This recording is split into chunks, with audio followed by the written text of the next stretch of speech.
بسم الله الرحمن الرحيم. الحمد لله رب العالمين، والصلاة والسلام على سيد المرسلين وعلى آله وأصحابه أجمعين، أما بعد. قد قال الله تبارك وتعالى في القرآن المجيد والفرقان الحميد: أعوذ بالله من الشيطان الرجيم، بسم الله الرحمن الرحيم. هو الله الخالق البارئ المصور، له الاسماء الحسنى، يسبح له ما في السماوات وما في الارض وهو العزیز الحکیم. صدق اللہ العظیم. بزرگوں اور دوستو، اسماء حسنہ کی اس ماہانہ نشست میں الحمدللہ ہم نے ایک سفر، ایک مرحلہ، اگرچہ کہ وہ مختصر ہی صحیح طے کیا، اور اللہ تعالیٰ کے کئی ناموں پر ہماری گفتگو ہو چکی ہے. خاص طور پر رحمان، رحیم، رب، ملک، مالک، یہ وہ اسماء حسنہ ہیں جن پہ ہم پہلے گفتگو کر چکے ہیں. گزشتہ مہینے جو نشست ہوئی تھی اس میں نے تذکرہ کیا تھا کہ اللہ تعالیٰ کے اسماء حسنہ میں سے 3 نام تو ایک ہی جگہ سورۃ الحشر میں وارد ہوئے: هو اللہ الذی لا الہ الا هو الخالق البارئ المصور.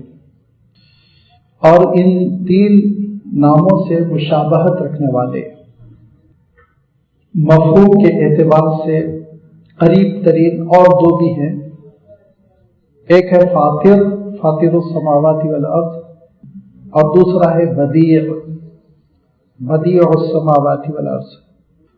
ہم اردو میں ان 5 اللہ تعالیٰ کے ناموں اور اس کے صفات کے لیے ایک ہی ترجمہ کرتے ہیں: پیدا کرنے والا. انگلش میں بھی آپ دیکھیں گے کریٹر لکھا رہے گا.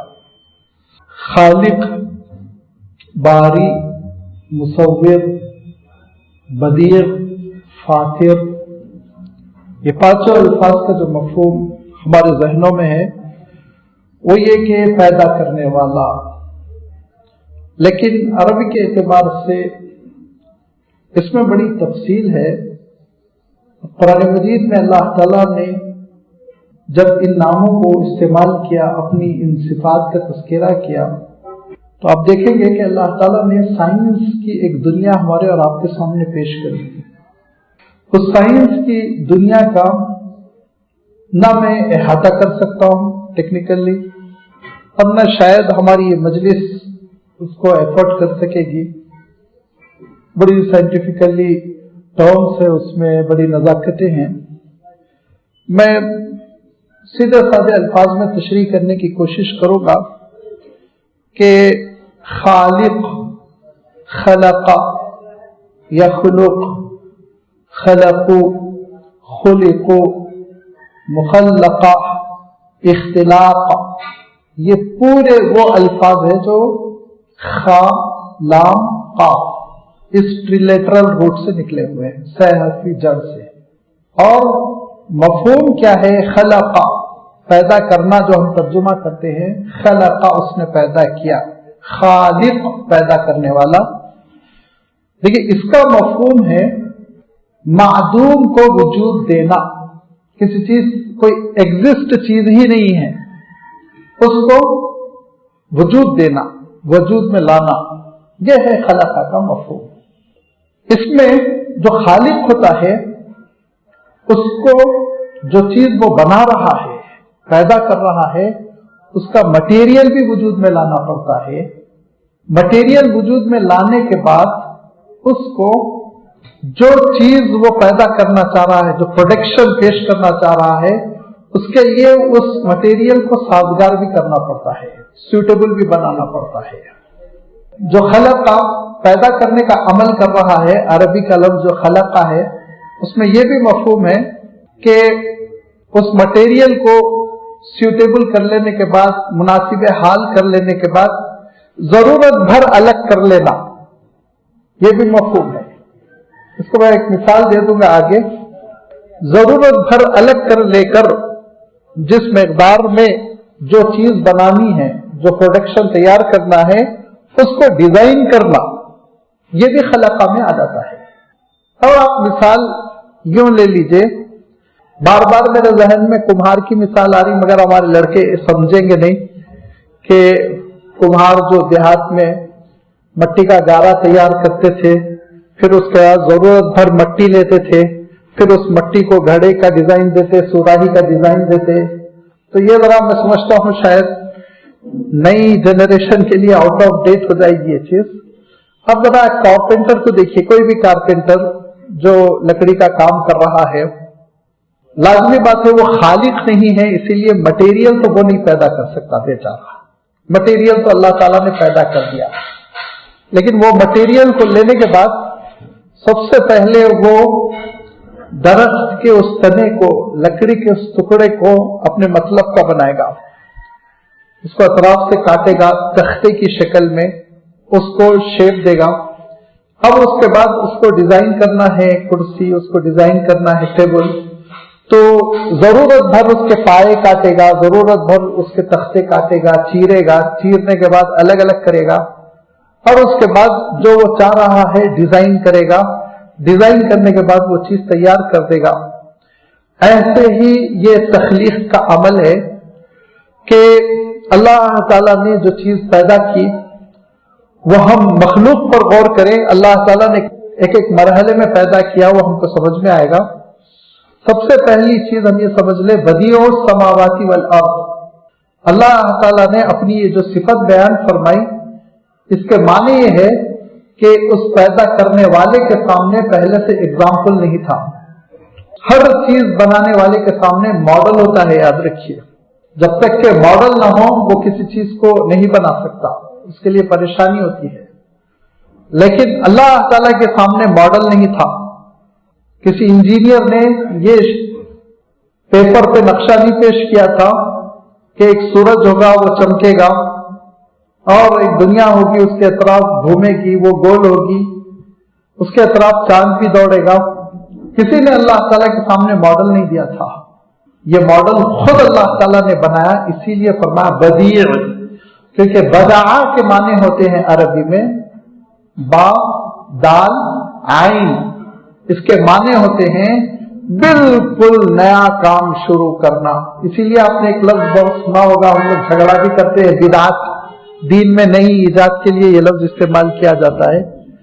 ابتدع کے معنی ہوتے ہیں ایجاد کیا، اس نے نئی چیز ایجاد کی، اسی سے یہ لفظ بنا ہے بدیع، بدیع السماوات والارض۔ اللہ تعالیٰ نے فرمایا کہ اللہ تعالیٰ ہاں پیدا کرنے والا ہے، لیکن یاد رکھو پیدا کرنے کے ساتھ ساتھ اس کی خصوصیت یہ ہے کہ اس کے سامنے کوئی ماڈل نہیں تھا، کوئی ایگزامپل نہیں، کوئی مثال نہیں تھی، اور اس نے اپنے سے خاکہ بنایا کہ یہ زبردست قسم کی یونیورس ایسی ہوگی، اتنے سورج ہوں گے، اتنے سیارے، اتنے ستارے، اتنے چمکیں گے، اتنے دوڑیں گے، اتنا ڈسٹینس ہوگا، یہ رفتار ہوگی، یہ سب کچھ اللہ تعالیٰ کا طے کیا ہوا ہے۔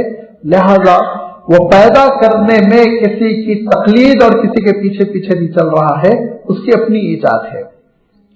اس کے بعد جیسے کہ میں نے عرض کیا کہ خلقہ کے لیے شرط ہے کہ مٹیریل بھی اسی کا ہونا چاہیے، لہذا اللہ تعالیٰ نے ایک مٹیریل تیار کیا، ایک زبردست قسم کا مٹیریل جس کو ہم نہیں سمجھ سکتے۔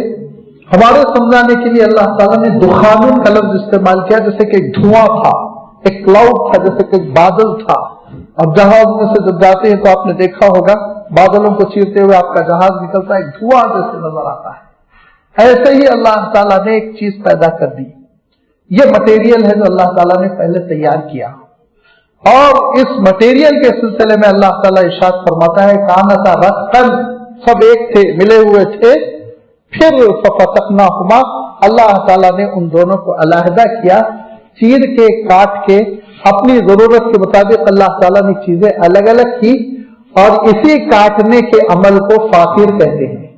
فاطر السماوات والارض ارشاد فرما، زمین و آسمان کو علیحدہ علیحدہ کیا، اس نے کاٹا، اس نے کاٹنے کے بعد سے جو ضرورت ہے، جیسے کہ میں نے عرض کیا کہ بڑائی کو ایک کارپینٹر کو لکڑی کی جتنی ضرورت ہے، اور जिस साइज की जरूरत है वो उस साइज के मुताबिक काटेगा, काटने के बाद अलग अलग करेगा। पायों का साइज वो अलग कर लिया, उसके बाद से जोड़ने के लिए लकड़ी और ऊपर टेबल पे बिछाने के लिए लकड़ी, आप मिसाल के तौर पर समझ ले, वो सब अलग अलग करेगा। ऐसे ही अल्लाह ताला ने इस कायनात को अलग अलग किया। कुछ हिस्से को अलग करके जला दिया, उसको सूरज बना दिया, कुछ हिस्से को अलग करके ठंडा कर दिया, उसको धरती बना दिया, ग्लोब बना दिया, कुछ हिस्से को चांद की शक्ल दी, कुछ को सितारों की शक्ल दी। अब ये पूरी कायनात को अल्लाह ताला ने काट काट कर अलहदा कर दिया। ये है फातिर, फातिर समावाति वल अर्द। और जिसके सिलसिले में अल्लाह ताला ने इरशाद फरमाया कि वल्लज़ी फतरनी, इंसान को भी अल्लाह ताला ने काटा है, अलग किया है। कैसे किया है मैं भी आपकी खिदमत में उसकी वजाहत रख रहा हूं। यह है फतरनी, इन्नी वज्जहतु वजहिया लिल्लज़ी फतरस समावाति वल अर्द। मैं उसी परवरदिगार की जानिब अपना रुख करता हूं जिसने सारी मखलूक को क्लासिफाइड किया, अलग किया, अलग अलग किया, चीर के, और उसका मटेरियल उसमें लगाकर उसको अपना शेप दे दिया। यह है फातिर का लफ्ज। और उसके बाद से फिर लफ्ज आता है बारी का, और बारी और फातिर ये दोनों में डिफरेंशिएट करना तो बहुत ही लताफत और जहानत का काम है। तर्जुमे के एतबार से बरा के माने भी अलग कर देना, इसीलिए हम लोग बोलते हैं ना बरी है वो, बरी उस जिम्मा करार दिया, यानी इल्जाम से उसको काट दिया, इल्जाम से अलग कर दिया। इसी से लफ्ज बना है अलबारी, वल्लाहुल खालिकुल बारी, ज़ालिकुम खैरुल लकुम इंद बारीइकुम। तर्जुमा तो यही करेंगे, ये तुम्हारे खालिक के लिए बेहतर है। खालिक का लफ्ज हम इस्तेमाल करेंगे, पैदा करने वाला। लेकिन बारी के माने जो होते हैं वो फातिर से जरा अलग होते हैं। वो इस तौर पर फातिर के माने ये कपड़ा है और इससे मुझे शर्ट सीना है, तो आप देखेंगे कि कोई भी टेलर मोटा मोटा पहले काट लेता है। एक हिस्सा आस्तीन के लिए अलहदा कर दिया, एक हिस्सा मेन उसके लिए अलहदा कर दिया, एक हिस्सा थोड़ा सा कॉलर के लिए अलहदा कर दिया। ये है पहले हल्के फुल्के हिसाब के साथ मोटे मोटे अंदाजे में काट लेना, पहले काटना, फर्स्ट लेवल पर काटना। इससे पहले मैं वहां फिरान पैलेस में ये अर्ज कर चुका हूं कि हजरत अब्दुल्लाह इब्न अब्बास रज़ियल्लाहु तआला अन्हु फरमाते थे कि मैं फातिर का लफ्ज नहीं समझ पाता था। ये कौन कह रहे हैं?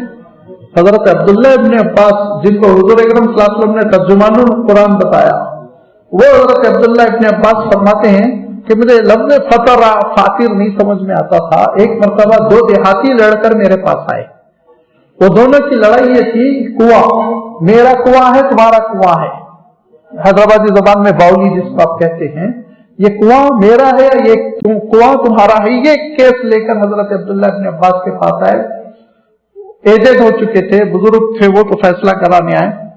तो एक देहाती बढ़ चढ़ कर कह रहा था, और वह कह रहा था अना फतरतुहा अव्वला मर्रा, अना फतरतुहा अव्वला मर्रा। सबसे पहले कुआं मैं काटा था, मैं चीरा था, सबसे पहले मैं चीरा था, पहला सब्बल में लगाया था।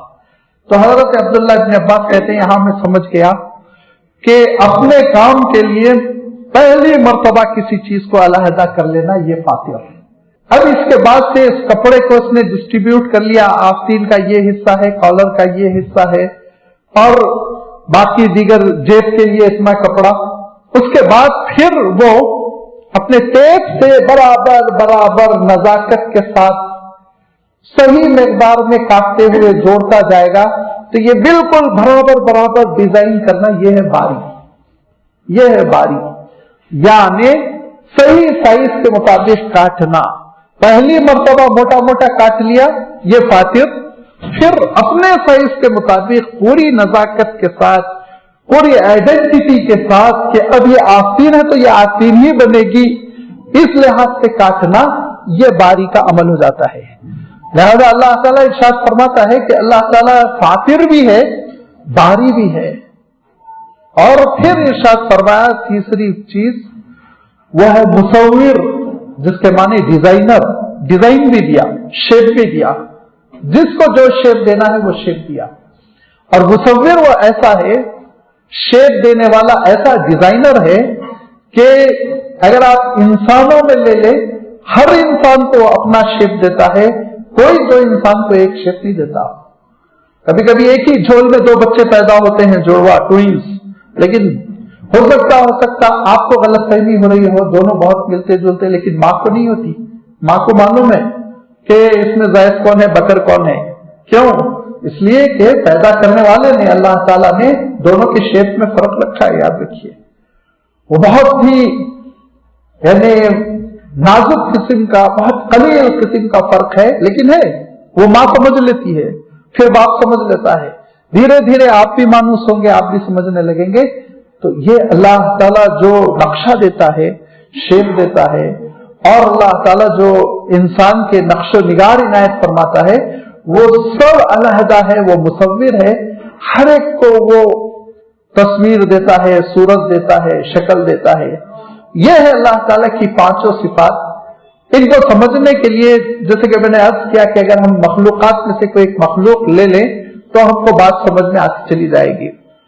अल्लाह ताला ने इस कायनात को पैदा किया, और पहले क्या परवरदिगार ने मटेरियल पैदा किया उसमें हमको नहीं बताया, ना कुरान पाक की कोई आयत है, ना हदीस सही में कोई ऐसा लफ्ज वारिद हुआ है, सिवाय इसके कि बिदुखान फरमाया कि एक दुखान, धुएं की शक्ल में ये चीज था पूरा मटेरियल, और उसको फिर चीरा फाटा काट काट के उसने अलग कर दिया। अब वो हमारे साइंटिस्ट वो बिग बैंग थ्योरी वगैरह उसमें चले गए, लेकिन बहरहाल वो थ्योरीज कभी कभी अकल को भी अपील नहीं करती। मैं उस बहस में नहीं जाना चाहता हूं, लेकिन अल्लाह ताला ने जो बात इरशाद फरमाई कि उसने सबसे पहले जमीन और आसमान को अलहदा किया। जब जमीन को अलहदा किया उसने ग्लोब को और मट्टी को, तो इसी मट्टी से फिर उसने मखलूकात को पैदा किया। और जब मखलूकात को पैदा किया उसने, तो अभी अब आप ग्लोब पर आ जाइए, ग्लोब के बाहर हम नहीं जाएंगे। इसी ग्लोब में अल्लाह ताला ने किंगडम्स बना दिए। ये है, देखिए, फतरा का अमल शुरू हो गया। बदीअ तो वो है कि उसके पास कोई एग्जाम्पल नहीं था, मॉडल नहीं था। फिर मटेरियल उसने पैदा कर दिया। मटेरियल पैदा करने के बाद काट के ग्लोब को अलग कर दिया, और ग्लोब को गोल साइज का बनाने के बाद से अब इस ग्लोब में जो क्रिएशन है, जो मखलूक है, उस पर आप गौर कीजिए। उसमें किंगडम्स बनाए उसने, अलग अलग किंगडम्स, स्टोन, पत्थर। अब ये किंगडम है, इनकी किस्में हैं, इनकी दुनिया है।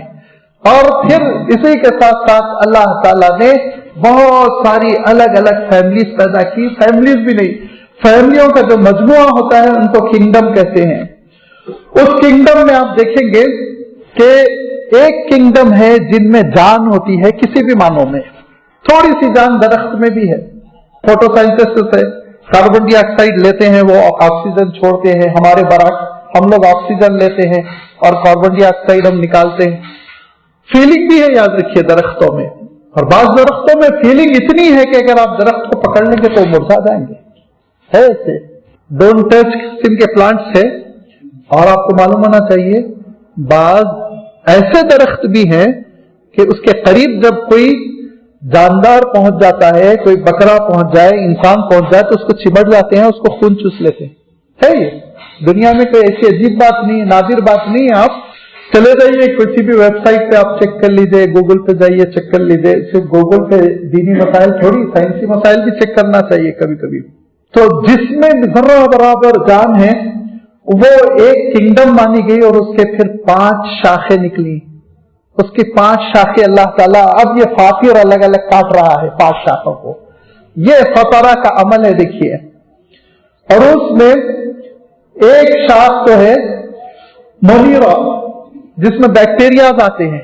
बैक्टीरिया कैसी लतीफ सॉफ्ट किस्म की उनमें जाने, मगर जाने आपके जिस्म में भी घुसते हैं, अमल भी करते हैं, बच्चे भी देते हैं। और मालूम ये हुआ, बैक्टीरिया दाखिल तो हुआ था एक ही, लेकिन 1 महीने में करोड़ हो गए जिस्म में, बीमार कर दिया पूरे जिस्म को। किसी ने रेड सेल्स चूस लिए, किसी ने कुछ कर दिया, किसी ने लंग्स को खराब कर दिया। तो जानते हैं उनमें। और फिर दूसरी जो शाख है इसी किंगडम की, जिसमें जान होती है, वो प्रोटिस्टा है। और तीसरे फंगीज है। चौथे प्लांट है, पांचवें एनिमल्स है जिसमें मैं आना चाह रहा हूं। एनिमल्स जिसको हम आमतौर पर जानवर कह लेते हैं, उर्दू तर्जुमे के एतबार से। एनिमल में आप देखेंगे कि अब अल्लाह ताला ने जानवरों में जिनके अंदर जान रखी, फतरा का अमल जारी है भी अल्लाह ताला का, फतरा का अमल जारी है। उसने यहां फतरा के अमल को खत्म नहीं किया, लिहाजा एनिमल्स में बांटा गया फिर अलग अलग फैमिलीज को। मिसाल के तौर पर कोरडाटा एक फैमिली है जिस फैमिली के अंदर धीरे धीरे रीढ़ की हड्डी पैदा होती है। एक दूसरी फैमिली है वर्टिब्रेटा। वर्टिब्रेटा वो है जिसको पैदाइशी तौर पर रीढ़ की हड्डी होती है, उमूद फिकारी जिसको कहते हैं, रीढ़ की हड्डी। अब ये रीढ़ की हड्डी चूंटी में थोड़ी होती है, ये रीढ़ की हड्डी झिंगुर में थोड़ी होती है, लिहाजा वो वर्टिब्रेटा में से नहीं है। वर्टिब्रेटा में से वही है जिनके अंदर रीढ़ की हड्डी हो। मछली में होती है, एक लंबे कांटे की शक्ल में आप देखते हैं, सांप की होती है, उसको मार दिया आपने, बीच रीढ़ की हड्डी पे भाग नहीं सकेगा, वो तड़प कर रह जाएगा। किसी के अंदर कमजोर है, किसी के अंदर बहुत अच्छी है, ताकतवर है। लिहाजा अब इस वर्टिब्रेटा को जब तकसीम किया गया तो फिर इनकी भी 5 अलग अलग खानदानी बने, 5 अलग अलग फैमिलीज बनी, यानी फातिर के फतरा का अमल जारी है। फितरतुल्लाहि लती फतरन्नास अलैहा क्लासिफाइड कर रहा है अल्लाह ताला। और क्लासिफाइड करते हुए अल्लाह ताला ने क्या किया कि पहली एक फैमिली है जिसको हम टाइसिस कहते हैं, वो जो पानी में जी सकते हैं, बाहर नहीं आ सकते। दूसरे वो है जो पानी में भी रह सकते हैं, बाहर भी आ सकते हैं, एम्फीबिया कहते हैं उनको। मेंढक पानी में भी रह सकता है, बाहर भी आ सकता है। कछुआ पानी में भी रह सकता है, बाहर भी आ सकता है, एम्फीबिया दूसरा खानदान। तीसरा खानदान रेप्टाइल्स, ये छिपकली है, ये इस तरह की चीजें हैं जो पेट के बल पे सरकते हैं, रेप्टाइल्स।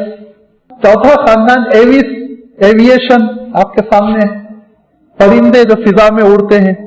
और पांचवा खानदान फिर हमारा खानदान, अब हम करीब आ रहे हैं, वो है मैमल्स, जो बच्चों को जन्म देते हैं, दूध पिलाते हैं, मैमल्स। अब मैमल्स में भी फैमिली है। अब अल्लाह ताला के फतरा का अमल जारी है, देखिए अलहदा करता जा रहा है एक एक चीज को। अब मैमल्स में अल्लाह ताला अलहदा कर लिया, तो अलहदा करने के बाद कैट्स की एक फैमिली है, चीता आ गया, शेर आ गया, बबर आ गया, बिल्ली आ गई, कैट्स मुख्तलिफ किस्म के। उन्हीं में मसलन कैमलेट्स की एक फैमिली है, ऊंट आ गया, जिराफी आ गया, ज़ेब्रा आ गया, ये पूरे खानदान के हो रहे हैं। और इस खानदान का एक टेक्निकल नाम भी है, और वो खानदान का जो टेक्निकल नाम है वो है आर्टियोडेटलाई, जो खुर वाले होते हैं, उनके खुर होते हैं, पंजे नहीं होते, खुर। खुर समझते हैं ना आप, बकरे को खुर होते हैं। तो खुर की फैमिली में ये ऊंट की फैमिली है। अब मैं ऊंट को क्यों पकड़ लिया फैमिली में? क्योंकि कुरान पाक में अल्लाह ताला ने कहा अफला यंजुरूना इलल इबिली कैफ़ खुलिक़त, है इंसानों क्या तुमने कभी गौर किया ऊंट पर? ऊंट को अल्लाह ताला ने कैसे पैदा किया? तो ऊंट को खास तौर पर अल्लाह ताला ने बयान किया। लिहाजा अब अल्लाह ताला ने जो मखलूक को अलहदा कर लिया, फैमिली दर फैमिली, ऊपर से नीचे आते आते आते आते अब आप ऊंट पे आ जाइए तो अल्लाह ताला की इस अजीब व गरीब मखलूक पर गौर कीजिए, जिस अजीब व गरीब मखलूक के सिलसिले में अल्लाह ताला ने खुद दावत फिक्र दी, खुद अल्लाह ताला ने कहा। हालांकि अगर हम कहें अपने अल्फाज में, अल्लाह की क्रिएशन का जो मास्टरपीस है वो कौन है? हम हैं, इंसान, ह्यूमन बींग। अफला यंजुरूना इलल इंसान कैफ़ खुलिक़, नहीं फरमाया, ज़्यादा करीने क़यास खुद अल्लाह ताला ने इरशाद फरमाया वलक़द ख़लक़नल इंसाना फ़ी अहसनि तक़वीम, बड़ी उम्दगी के साथ हमने इंसान को पैदा किया। लेकिन तुम जब गौर करो तो जरा ऊंट पर गौर करो, अकल हैरान रह जाएगी, अकल हैरान रह जाएगी। हमारे बाद मौजूदा तालीम याफ्ता लोगों ने कुरान मजीद की तफसीरें की या तर्जुमा किया तो उनको जरा बुरा लगा, ऑकवर्ड, अरे वो अरब के सहरा का ऊंट क्यों? कुरान पाक अल्लाह का कलाम है ना, वो सीधे साधे बंदों ने गौर नहीं किया। कुरान मजीद पर मुनज़्ज़म गौर होना, पूरा कुरान सामने रहना, एक आयत पे नहीं घबराना इंसान। उन्होंने मुनज़्ज़म पूरे कुरान को सामने नहीं रखा और इबिल का तर्जुमा किससे कर दिया मालूम आपको? कमर भाई को सब मालूम है, बादलों से कर दिया, क्लाउड से कर दिया। अरे बड़ी चीजों का जिक्र होना, ऊंट का क्या, जानवर चौपाए का जिक्र कुरान मजीद में। अच्छा ठीक है, वहां क्या करेंगे आप जहां मक्खी का तस्करा है? वहां क्या करेंगे आप जहां मच्छर का तस्करा है? वहां क्या करेंगे आप जब गधे का तस्करा है? वहां क्या करेंगे आप जहां कुत्ते का तस्करा है? क्या करेंगे? कौन कौन सी आयत को बदलेंगे यार? और क्या फरमाया अल्लाह ताला ने, इन्नल्लाह ला यस्तही अन यदरिबा मसलन मा बाउज़तन फौक़हा। अल्लाह को कोई शर्मिंदगी नहीं महसूस होती मच्छर का तस्करा करने में। वो परवरदिगार है, रब है, वो मेरे और आपके मशवरों का मोहताज है, नौज़ुबिल्लाह। तो ऊंट का उसमें तस्करा किया, इबिल के माने इबिल ऊंट कहे, और आप बिला वजह क्लाउड से मत साबित कीजिए। ये घबराने की जरूरत नहीं है, जरा ऊंट पर गौर कर लो। साइंस हैरान है, साइंस हैरान है, खालिक ने ऊंट को कैसे पैदा किया। अब आप एक मर्तबा गौर कर लीजिए, आप उसके सबसे पहले नाक के नथनों से चलिए। मेरे और आपके किसी भी मखलूक के काबू में नहीं है कि हम नाक के नथने ऐसे बंद कर ले। ये उंगली से किया नाम है, लेकिन ऊंट खुद ब खुद नथने बंद कर सकता है। क्यों? सहरा में जो रेगिस्तान की हवा चलती वो नाक में दाखिल ना हो। हम सबका जो खैशियम है, वैक्यूम होता है, सुराख होता है नाक के अंदर आगे, आंख से भी वो, कान से भी, हर जगह से वो एक वैक्यूम आता है, नेजल्स उसको कहते हैं। हम सबका बहुत छोटा होता है, सारी मखलूक का। ऊंट का 150 सेंटीमीटर का होता है, 150 सबसे बड़ा पूरे जानदारों में, हाथी से भी सबसे बड़ा वैक्यूम उसका ही है, बड़ा डब्बा खाली, उसमें बड़े बड़े रुए हैं। जब रेत की गर्म हवा 58, 56 टेम्परेचर की हवा जब उसके नथने के अंदर जाती है तो उस खैशियम में, उस डब्बे में हवा को रोकता है, ठंडा करता है और अपने बॉडी के टेम्परेचर के मुताबिक करने के बाद लंग्स में भेजता है। किसी मखलूक में यह सलाहियत नहीं है। क्या ये अल्लाह की नादिर शान नहीं है, अजमत नहीं है, कुदरत नहीं है? और इसके साथ साथ बड़े बड़े रुए हैं, वो रुए जो है रेत के जर्रों को बिल्कुल हटा देंगे, हवा को साफ कर देंगे, जैसे आपके एसी में लगा रहता है। देखिए कुदरती फिल्टर, उस फिल्टर से छन के हवा साफ होकर थोड़ी देर हवा उस वैक्यूम में रुककर बॉडी के टेम्परेचर के मुताबिक होकर फिर उसके लंग्स में जाती है, ताकि लंग्स में नुकसान ना हो। मैं और आप अगर रेगिस्तान में सांस लेंगे, थोड़ी देर में हमारे लंग्स में रेत के जर्रे और गर्म हवा जाकर खांसी शुरू होगी, और धीरे धीरे इस बात का इम्कान है कि अगर ये कैफियत बढ़ जाए तो फिर लंग्स काम करना छोड़ दे और इंसान की मौत हो जाए। लेकिन कितनी आंधी चले, ऊंट मरेगा नहीं, मरेगा नहीं, आराम से रहेगा। अब इसके बाद आप आगे बढ़िए, आंखों का मसला आता है। सबसे ज्यादा आंखों में रेत घुसती, तो हम सीधे सीधे आंख बंद करेंगे, और ज्यादा डर हो गया, हाथ भी लगा लिया। आंख बंद करने के बाद, पलक झपकने के बाद क्या हमको आपको नजर आएगा?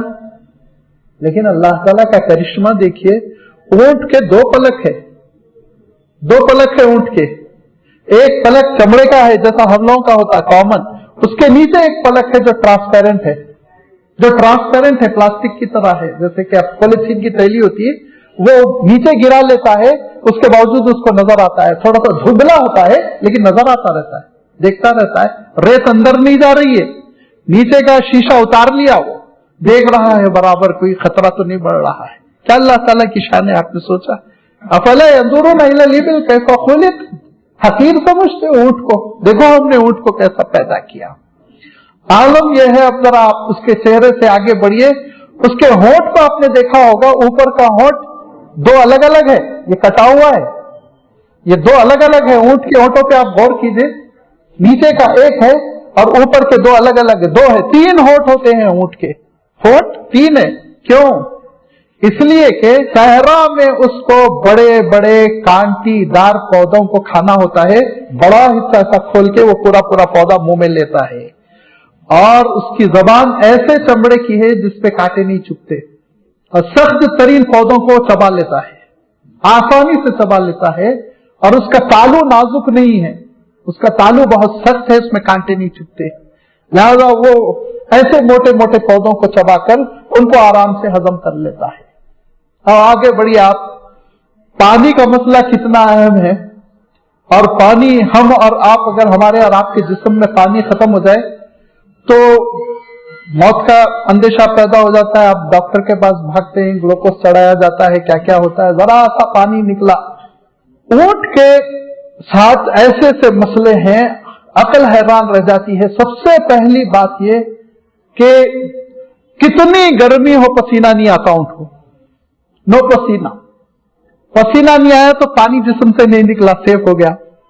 پانی نکلنے کی دوسری شکل کیا ہے؟ پہلی شکل پسینہ، جسم سے نکل جاتا ہے پانی. دوسری شکل پیشاب ہے نا. اونٹ کا عالم یہ ہے کہ اونٹ اگر چاہے تو، اگر مرضی میں ہے اس کی، اگر وہ چاہے تو 24 گھنٹے میں صرف آدھا لیٹر پیشاب کرے گا، اور چاہے تو زیادہ بھی کر سکتا ہے. اس کے کنٹرول میں رکھا اللہ تعالیٰ نے. جب پانی خوب مل رہا ہے خوب پیشاب کرو، نہیں مل رہا ہے تو اس کو صرف 24 گھنٹے میں ایک بار یورین پاس کرنے کی نوبت آئے گی، وہ بھی آدھا لیٹر. دیکھ لیجیے، آپ چیک کر لیجیے. اب دوسرا ذریعہ بھی پانی کا ختم ہو گیا جسم سے نکلنے کا. تیسرا ذریعہ کیا ہے؟ لوز موشن آتے ہیں تو کیا ہوتا ہے؟ پانی نکل جاتا ہے نا. موشنز، ہر موشن میں پانی ہوتا ہے. اونٹ کا جو فضلہ ہے، اللہ کی شان دیکھیے، اتنا خشک ہے، اتنا خشک ہے کہ جب ہی آپ کاڑی لگا کے جلا سکتے ہیں. پانی کی مقدار ہی نہیں، جسم سے پانی نہیں نکلتا اس کی. اب جسم سے پانی نہیں نکل رہا ہے تو پانی وہ پی سکتا کتنا؟ 1 لیٹر 2 لیٹر ضرورت ہی نہیں. بیک وقت اونٹ 150 لیٹر پانی پی سکتا ہے، 150 لیٹر پانی پی سکتا ہے. یہ 150 لیٹر پانی پینے کے لیے کم سے کم 1 گھنٹہ تو لگنا نا بھائی. ایک ہی تو منہ ہے. within 15 منٹ 150 لیٹر پانی اونٹ پی سکتا ہے، اور پورے جسم میں اس کے پانی سیو ہوتا ہے، پورے جسم میں. لیکن خاص طور پر اس کے سینے میں ایک جھلی ہوتی ہے، اس جھلی میں 30-35 لیٹر پانی پڑا رہتا ہے، بیکار سیو. اب اس کے بعد سے اونٹ کو 30 دن تک پیاس نہیں لگے گی، 1 مہینے تک، اور 6 مہینے تک اس پیاس کو کھینچ بھی سکے گا. 6 مہینے تک اگر پانی نہ ملے اونٹ مرے گا نہیں. اور ہم لوگ تیسرے چوتھے دن 60 گھنٹے میں ہمارا قصہ ختم ہونے لگتا ہے، لیکن اونٹ کا نہیں، 6 مہینے تک اس کو. اب اللہ تعالیٰ کی عجیب و غریب شان دیکھیے کہ ہمارے جو سرخ خلیے ہے، ریڈ سیلز، خون میں، لکوڈ میں خون جو بنتا ہے وہ وائٹ لکوڈ میں ریڈ خلیے ہیں جو تیرتے رہتے ہیں کثرت سے، وہ ہم سب کے ذرا گول ٹائپ کے ہوتے ہیں، جس کی وجہ سے جب لکوڈ پانی کم ہو جاتا ہے تو خون جمتا جاتا ہے، خلیے، اور موت ہوتی ہے. لیکن اونٹ کو اللہ تعالیٰ نے گول نہیں رکھے بلکہ لمبے لمبے رکھے. پانی چاہے جتنا کم ہو جائے خون اس کا دوڑتا رہتا ہے، وہ چپکتے نہیں، رکتے نہیں، ایسا آگے بڑھتے ہی رہتے، خون دوڑتا ہی رہتا ہے. اسی لیے 6 مہینے تک اس کی موت نہیں ہوتی ہے. یہ تو پانی کا مسئلہ ہو گیا. اب کھانے کا مسئلہ، وہ روزانہ فوڈ جو ہے غذا لیتا رہتا ہے تو ایک جگہ اسٹور بھی کرتا رہتا ہے. وہ اسٹور آپ دیکھتے رہتے ہیں، جس کو ہم اردو میں کوہان کہتے ہیں. اس کوہان میں 36 کلو چربی، 36 کلو چربی رہتی ہے، 36 کلو چربی. اور روزانہ 1 کلو چربی پگھل کے اس کے جسم میں پھیلتی جاتی فاقے کے عالم میں. اس کو 1 مہینے تک کھانے کی کوئی ضرورت نہیں، کوئی ضرورت نہیں. موصوف کو بھوک ہی نہیں لگے گی. اب آپ نیچے آئیے، اس کے پیر لمبے ہیں، اونچا ہے نا اونٹ، جسم اتنا نہیں ہے. ہاتھی کا جسم بہت بڑا ہے، اس کے ساتھ پیر سوٹیبل ہے. اس کے پیر بہت لمبے ہیں، جسم اتنا نہیں. کیوں؟ ریت کی گرمی جسم تک نہ پہنچے، اتنی اوپر رہے وہ کہ گرمی اس کو پریشان نہ کرے. لہذا عام طور پر اونٹ 50, 54, 55 یہ ٹمپریچر میں چلتا رہے گا، اور میں اور آپ دھوپ میں نکل کے بے ہوش ہو کے گر جائیں گے. ہم نہیں سمجھ سکتے. حیدرآباد میں 45, 46 ہوتی ہے تو کیا عالم ہو جاتا ہے، اور سعودیہ میں 50 ہو تو چھٹی ڈکلیئر کر دی جاتی ہے. اے سی میں ہونے کے باوجود لوگ پسینہ پسینہ ہوتے رہتے ہیں. لیکن اونٹ 58, 60 ٹمپریچر تک بھی چل سکتا ہے ریتی میں. کیوں؟ اللہ تعالیٰ نے اس کو پنجے جو دیے ہیں، کھر، وہ اسپنج کے دیے، جس سے گرمی منتقل ہی نہیں ہوتی، اس کے پیر کو چرکا نہیں لگتا حیدرآبادی اس کے علاوہ. اور ایسے لمبے پھیلے ہوئے ہیں کہ ریت میں دھس کے وہ گھس کے پھنس نہیں جاتے ہیں، آرام سے ریت کے پر ہی رہتے پھیلے ہوئے، بہت آرام سے وہ ریت میں چلتا رہتا ہے۔ اب آپ سوچئے کہ کیا یہ اتفاقی حادثہ ہے کائنات کا، یا اللہ تعالیٰ نے ریگستان کے اس جانور کو ایک خاص مقصد کے ساتھ پیدا کیا؟ ذرا سوچئے آپ، یہ ہے خالق جس کا عمل یہ ہے کہ وہ کلاسیفائڈ کرتا گیا، کلاسیفائڈ کرتے ہوئے اس نے مٹیریل سے جب مخلوق بنائی تو اس کا اپنا ڈیزائن اس کو دیا، اس کی جیسی ضرورت ہے۔ میں اونٹ پہ اس لیے ذکر کیا کہ قرآن مجید میں اونٹ کا ذکر ہے۔ اب آپ شیر پر جائیے، شیر کی زندگی کے مطابق غور کیجئے۔ اب آپ اس کے بعد ہاتھی پر جائیے، ہاتھی کی زندگی کے مطابق غور کر لیجئے۔ اب آپ پرندوں پر جائیے، پرندوں کی زندگی کے مطابق ان کے جسم پر غور کر لیجئے۔ اب آپ چینٹی پر جائیے، چینٹی کے تقاضوں کے مطابق میں اور آپ چینٹی کے سامنے اتنے نااہل، اس کو 24 گھنٹے پہلے معلوم ہو جاتا ہے بارش ہوگی۔ پوچھ لیجئے آپ سائنسدانوں سے، ہم مولویوں کی بات پہ بلیو مت کیا کیجئے، پوچھ لیجئے آپ کی سائنس سے، 24 گھنٹے پہلے اس کو معلوم ہوتا ہے، غذا اسٹور کر کر بلوں میں گھس جاتی ہے۔ کیا شان ہے اس کو، اس کے تقاضے کے مطابق اتنا چھوٹا کیڑا ہے وہ بارش میں کہاں بہ کر چلا جائے گا۔ اللہ تعالیٰ نے فضل فرمایا، ایک سینس دے دیا اس کو، ایک سینس دے دیا۔ یہ ہے خالق، یہ ہے اس کی تخلیق، اور اس کی تخلیق کا عالم یہ کہ ہر ایک کو اس کی زندگی کے مطابق اللہ تعالیٰ نے صلاحیتیں دی۔ شہد کی مکھی، اس کا سفر دیکھ لیجئے، آپ کسی بھی چیز کو لے لیجئے اور غور کیجئے، اینالائز کیجئے، تہ میں جائیے، آپ اللہ تعالیٰ کی تخلیق کی شان کا اعتراف کریں گے کہ اللہ تعالیٰ نے یہ ایسی شان کے ساتھ ساری مخلوق پیدا کی۔ اور چونکہ میں اونٹ کا تذکرہ کر رہا تھا، اور اس سیاق میں کہ افلا ينظرون الى الابل كيف خلقت، اللہ تعالیٰ نے اونٹ کو پیدا کیا۔ کہتے ہیں کہ سب سے پہلے جس جانور سے انسان مانوس ہوا وہ اونٹ ہی تھا، اونٹ سے سب سے پہلے دوستی کی۔ کیوں؟ بے انتہا انسان کا وفادار، بہت وفادار۔ طوفان آ جائے گا ریگستان میں اور آگ کی طرح ریت جو ہے جسم سے لگے گی، جلے گی، اپنے آقا کو لے کے اپنی گردن موڑ کے اس کو سیف کر کے بیٹھا رہے گا، کوئی نقصان نہیں پہنچائے گا۔ اور اپنے آقا کا چھوٹا سا بچہ اس کی رسی پکڑ کر صحرا میں لے جائے، چلا جائے گا، کبھی نافرمانی نہیں کرتا۔ بہت کم ریئر ایسے کیسز ہوتے ہیں، اونٹ بدک بھی جاتے ہیں، وہ اللہ تعالیٰ نے وہ صلاحیت بھی سب میں رکھی ہے احتجاج کی، ورنہ بڑا وفادار جانور اور انسانوں کے بہت کام آنے والا۔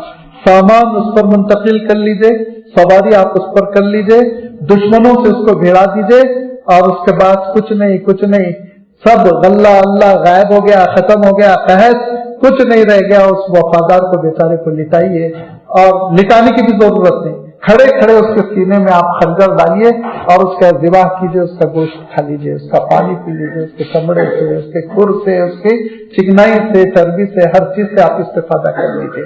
افلا ينظرون الى الابل كيف خلقت، ذرا دیکھو کیا وفاداری تھی کہ حضور اکرم صلی اللہ علیہ وسلم اپنی اونٹنی پر تشریف لائے مدینہ منورہ، شور ہو گیا، ہر آدمی ترس رہا ہے بلکہ تڑپ رہا ہے کہ آپ صلی اللہ علیہ وسلم کی سواری وہ اس کے گھر اترے، اس کو آپ کی ضیافت کی کا شرف مل جائے۔ حضور اکرم صلی اللہ علیہ وسلم نے کہا ہٹو، چھوڑ دو اس کے نکیل کو، فإنها مأمورة، یہ میری اونٹنی اللہ تعالیٰ کی جانب سے مامور ہے، اس کو معلوم ہے مجھے کہاں رکنا ہے، تم لوگ ہٹ جاؤ اس کے سامنے سے۔ سب ہٹ گئے، راستہ چھوڑ دیا، اور اس نے مدینہ منورہ کا چھوٹی بستی تھی، پورا ایک چکر کاٹ کر حضرت ابو ایوب انصاری رضی اللہ تعالیٰ عنہ کے گھر کے سامنے بیٹھ گئی۔ حضور نے فرمایا یہ میری قیام گاہ ہے۔ یہ اونٹ اتنا وفادار کہ آپ صلی اللہ علیہ وسلم ایک مرتبہ تشریف لے جا رہے ہیں اور ایک اونٹ آیا اور آپ صلی اللہ علیہ وسلم کے سامنے جھک گیا، سجدہ ریز گویا ہوتا ہے، ہو گیا۔ ابن اسحاق نے، اب ابن اسحاق جب میں کہوں تو سیرت کے سب سے پہلے مصنف ہے، یاد رکھیے یہ سن 85 ہجری میں، یعنی ابھی حضور کی صدی ختم نہیں ہوئی تھی، وہ پیدا ہوئے، اور پھر انہوں نے ایک صدی کے اندر ہی سمجھیے 100 سال بھی نہیں گزر پائے تھے حضور صلی اللہ علیہ وسلم کے بعد، انہوں نے آپ صلی اللہ علیہ وسلم کی سیرت لکھ دی تھی۔ وہ سیرت ابن اسحاق لائبریریز میں بکھری ہوئی تھی، ہمارے یہ حیدرآباد کے ایک اسکالر نے اس کو جمع کیا، डॉक्टर हमीदुल्लाह साहब रहमतुल्लाह अलैह ने, और उसको शाये किया। अरबी में, उर्दू में भी आ गई है, अब तो इंग्लिश में भी ट्रांसलेशन हो गया उसका। सीरत इब्न इसहाक में ये वाकया तफसील के साथ लिखा है कि आप सल्लल्लाहु अलैहि वसल्लम जा रहे हैं, एक ऊंट आया बिलबिलाता हुआ और हुजूर अकरम सल्लल्लाहु अलैहि वसल्लम के सामने सीने के बल ऐसे झुक गया जैसे सजदा कर रहा हो, और फिर उसके आंखों से आंसू टपक रहे थे। हुजूर अकरम सल्लल्लाहु अलैहि वसल्लम ने उसके गाल को सहलाया, बाजू को सहलाया। सहलाने के बाद कहा, कौन है इसका मालिक? तो चंद अंसारी नौजवान आए, कहा ये हमारे खानदान का है। तो कहा ये मेरे पास आया है और तुम लोगों के बदअखलाकी का, बदसलूकी का ये शिकवा कर रहा है, क्या करते हो इसके साथ? तो कहा अल्लाह के रसूल बहुत अच्छा था, काम का था, पानी कुएं से खींच खींच के निकालता था, बूढ़ा हो गया है और हम कब तक इसको खिलाएंगे, छोड़ दिया अपना मर जाए, बेमौत मर जाए बेचारा भूख से। तो कहा अपने जानवरों के साथ ऐसा न करो, ऐसा न करो, जब तक जवान था खून चूसते रहे, बूढ़ा हो गया तो उसको तुमने छोड़ दिया, तुम उसके खाने का इंतजाम करो और इसकी ग़िज़ा का, खुराक का इंतजाम करो। कुछ नहीं वक्त पर तुम उसको ज़िबा कर दो, ठीक है तुम्हारी ग़िज़ा बन जाएगा, इसका खिस्सा तो खत्म हो जाएगा। तो सहाबा ने कहा अल्लाह के रसूल ये तो आपके लिए सजदारेज हो गया। तो फरमाया मुझे सारे जानवर जानते हैं। तो कहा क्या फिर सजदा आपको करना जायज है? कहा देखो याद रखो, किसी इंसान को इजाजत नहीं है कि गैरुल्लाह को सजदा करे, किसी इंसान को इजाजत नहीं है कि अल्लाह से हट के किसी को सजदा करे। मेरी शरीयत में सजदा हराम है सिवाय अल्लाह के। ये इसकी मोहब्बत थी, ये झुक गया।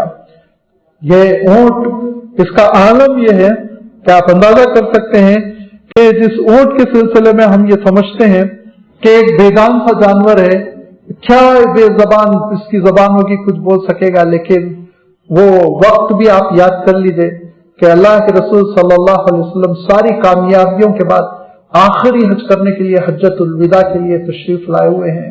धीरे धीरे मीना पहुंच गए। 8, 9 जिलहिज्जा, 10 जिलहिज्जा का दिन है। अब अल्लाह के रसूल सल्लल्लाहु अलैहि वसल्लम अराफात से भी फारिग हो चुके हैं और अब अल्लाह के रसूल सल्लल्लाहु अलैहि वसल्लम मीना में मज़बाह पहुंच गए जहां जानवरों को ज़िबा करना है। और हुजूर अकरम सल्लल्लाहु अलैहि वसल्लम की खिदमत में 100 ऊंट लाए गए, तंदुरुस्त किस्म के। तो रावी कहता है कि आप सल्लल्लाहु अलैहि वसल्लम की खिदमत में हर ऊंट लपक लपक के आगे बढ़ रहा था कि पहले मेरी गर्दन पे आप छुरी फेरिए, पहले मेरी गर्दन पे आप छुरी फेरिए। क्या ये वफादार जानवर कि अल्लाह ताला ने कैसी सलाहियत रखी। अब आप सोचिए, क्या एक कुरान मजीद की आयत का लफ्ज ऊंट के लिए हक बजानी है कि नहीं है? अफला यंजुरून इला लिबिल कैफ़ खुलिक़त, गौर करो अल्लाह ने इस मखलूक को कैसे पैदा किया। क्या जरूरत बादलों से तर्जुमा करें, क्या जरूरत हवाओं से तर्जुमा करें, क्या जरूरत कुरान मजीद के अल्फाज को बदलने की कोशिश करें, तहरीफ की कोशिश करें। ये खालिक है, उस खालिक ने ऊंट को जिस मकसद के लिए पैदा किया, ऊंट उस मकसद को पूरा कर रहा है। घोड़े को जिस मकसद के लिए पैदा किया, घोड़ा वो मकसद पूरा कर रहा है। और दरिंदों को जिस मकसद के लिए पैदा किया, परिंदों को जिस मकसद के लिए पैदा किया, हर मखलूक अपने अपने मकसद को जानती है और उसको पूरा कर रही है। इसी खालिक ने मुझको और आपको भी एक मकसद के साथ पैदा किया। फरमाया वमा खलक़तु अल जिन्ना वल इल्ला लियअबुदून, ऐ इंसानों तुमको हमने एक मकसद के साथ पैदा किया। वो मकसद क्या है हमारी तख्लीक का? फरमाया कि अल्लाह ताला को हम सबसे पहले जाने, मारिफत खुदाबंदी, जिसके लिए हम ये अस्माए हुस्ना की नशिस्त करें। नंबर 2 अल्लाह ताला की इबादत करें, नमाज, रोजा, ज़कात, हज, जिक्र, दुरूद, इस्तिग़फ़ार, तिलावत, ये सब इबादत की शक्लें हैं। और तीसरी है कि अल्लाह की इताअत करें, फरमाबरदारी करें, उसके अहकाम को माने। तो जब तुम ऊंट के मालिक बन जाते हो और उसको तुम थोड़ी सी घास क्या खिलाते हो और तुम उसको थोड़ा सा पानी क्या पिलाते हो, वो तुमको सहरा में अपने गोद में लिए फिरता है बच्चे की तरह और तुम्हारे लिए वो अपनी जान हाजिर कर देता है और तुम्हारे आगे अपनी गर्दन को रख देता है कि तुम मेरे सीने में खंजर घोंप कर मेरा गोश्त खा लो, मेरी हड्डी चूस लो। जर्रा बराबर वो एहतजाज नहीं करता। और परवरदिगार ने तुमसे मुतालबा किया कि उसके हुक्म की पाबंदी करो, उसकी शरीयत की पाबंदी करो, तो तुम पर वो शरीयत गिरा गुजरती है। तो क्या हमने खालिक के उस मकसद को समझा जिस मकसद के लिए खालिक ने मुझको और आपको पैदा किया? मारिफत खुदाबंदी पैदा करना नंबर 1, इबादत करना अल्लाह ताला की नंबर 2, इताअत करना अल्लाह ताला की, फरमाबरदारी करना, उसके अहकाम मानना। اور اسی اطاعت کے لیے اس نے کامل اسوہ بنا کے اپنے رسول کو بھیجا. لہذا اس حقیقت کو سمجھنا یہ ہماری اور آپ کی ذمہ داری ہے. اور خالق کے جو حقوق ہم پر عائد ہوتے ہیں وہ حقوق پورا کرنے والے ہم بنیں گے اس وقت جبکہ ہم اللہ تعالیٰ کی نشانیوں پر غور کریں, ساری مخلوق پر غور کریں, اس خلقت پر غور کریں. آپ اسی طرح ابھی تو یہ اونٹ کے سلسلے میں تو شاید 1% بول سکا ہوں, شاید 1%. 99% تو آپ ذرا اس کے جو وینٹری ڈاکٹرز ہیں اور اس کے ماہرین ان سے سنیے. اب اونٹ ایک مخلوق ہے, اس کے بعد آپ ہزاروں مخلوق ہے. کہا گیا کہ پوری زندگی رکھنے والے جاندار وہ 58,000 ہیں. 58,000 اسی میں حضرت انسان ہے. آپ اپنی آنکھ پر غور کیجیے, اپنے کان پر غور کیجیے, اپنے دل پر غور کیجیے, اپنے گردوں پر غور کیجیے, اپنے پھیپڑوں پر غور کیجیے, اپنی انگلیوں پر غور کیجیے, اپنے ناخن پر غور کیجیے, اپنے روئے پہ, اپنے بال پہ غور کیجیے. آپ دنگ رہ جائیں گے کہ خالق نے کس شان کے ساتھ پیدا کیا. بہت قدرت کا انمول نمونہ ہے انسان. لہذا ہم ان حقیقتوں کو سمجھتے ہوئے اللہ تعالیٰ کی فرما برداری اپنی زندگی میں پیدا کریں اور اللہ تعالیٰ کی اطاعت اپنی زندگی میں پیدا کریں. انشاءاللہ اپنے مقصد کو جاننے والے ہوں گے اور اپنے مقصد کو پورا کر کر ہم دنیا میں کامیابی حاصل کریں گے, آخرت میں نجات و سعادت حاصل کریں گے.